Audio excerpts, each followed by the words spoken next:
یہاں پر اماں ہاجرہ کا بھی امتحان ہو گیا. انہوں نے کہا ابراہیم اگر رب کا حکم ہے نا تو پھر آنسوؤں کے گرانے کی ضرورت نہیں ہے. اللہ امرنی بہذا، اگر رب کا یہ حکم ہے پھر جاؤ، تمہاری ضرورت بھی نہیں ہے. لن یضیعنا اللہ ابدا، وہ رب جس نے حکم دیا ہے تمہیں کہ اس ویران جنگل میں ہمیں چھوڑ دو، وہ رب ہمیں ضائع نہیں ہونے دے گا. جو رب 80 سال کی عمر میں بیٹا دینا جانتا ہے، وہ رب اس ویرانے میں اس بیٹے کو بچانا بھی جانتا ہے. اللہ رب العالمین نے بھی پھر کس قدر وفائیں کی. وہ اماں ہاجرہ علیہ السلام جب اپنے بچے کی پیاس کو دیکھ کر پریشان ہوئیں اور صفا مروہ پر 7 چکر لگائے تھے، دوڑی تھیں پانی کی تلاش میں کہ کہیں سے کوئی دھواں اٹھتا ہوا مل جائے، پتہ چل جائے کہ وہاں پر آبادی ہے، وہیں سے جا کر پانی لاؤں.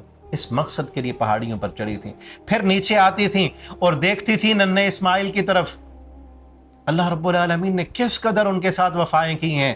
جب رب کے حکم کے آگے اف نہیں کیا نا، اپنی عقل لے کے نہیں آئے، پوچھا نہیں اللہ مقصد کیا ہے، کیوں کرنا ہے یہ، نہیں، رب کا حکم ہے، تیار ہیں، وفائیں کر کے دکھا رہے ہیں.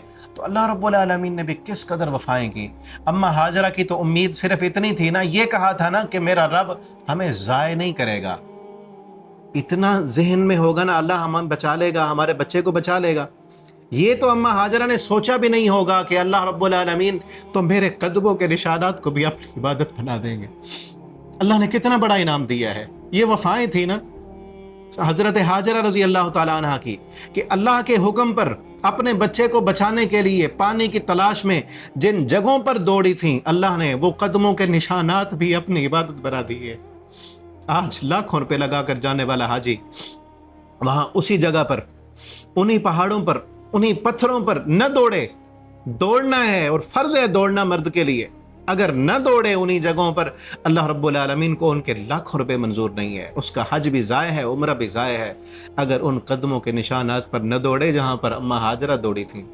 یہ ہیں وفائیں کہ جب رب کا حکم آئے آگے اف نہیں کرنی. اسی لیے کہا وَإِبْرَاهِيمَ الَّذِي وَفَّى، وہ ابراہیم جس نے وفائیں کر کے دکھا دی.